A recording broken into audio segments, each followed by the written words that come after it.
យើងខ្ញុំទាំងអស់គ្នាជាមន្ត្រីគណៈបកចំនួនទី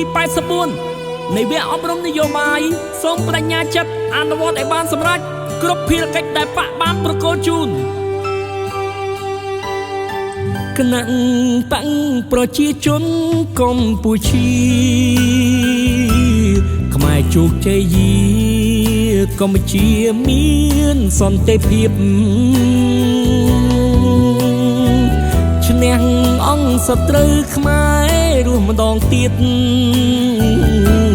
ខ្មែរជួបជុំញាតិអភិវឌ្ឍជា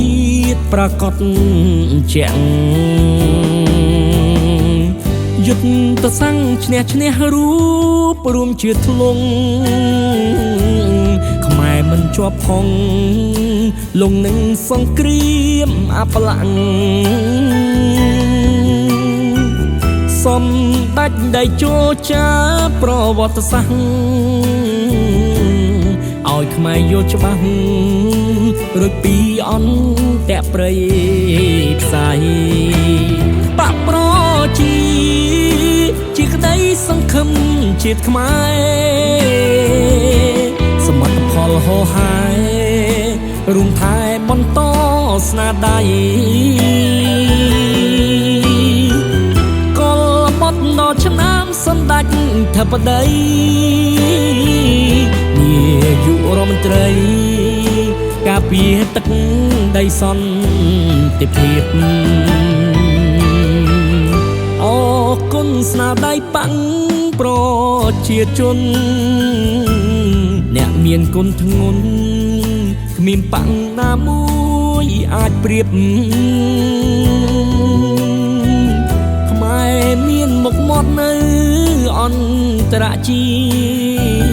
តិព្រោះសន្តិភាពតែមានអ្វីថ្ងៃនេះ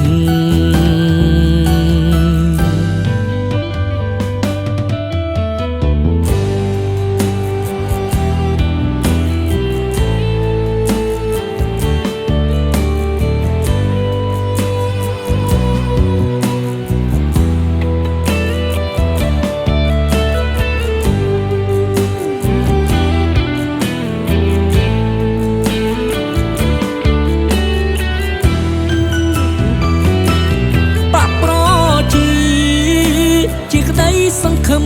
ជាតិខ្មែរសមត្ថផលហោហាយរួមថែបន្តស្នាដៃកលបត់ដល់ឆ្នាំសម្ដេចធិបតីនាយករដ្ឋមន្ត្រីការពារទឹកដីសន្តិភាពអរគុណស្នាដៃបកប្រជាជនអ្នកមានគុណធ្ងន់គ្មានបកណាមួយអាចប្រៀបខ្មែរមានមុខមាត់នៅអន្តរជាតិព្រោះសន្តិភាពតែមានអ្វីថ្ងៃនេះ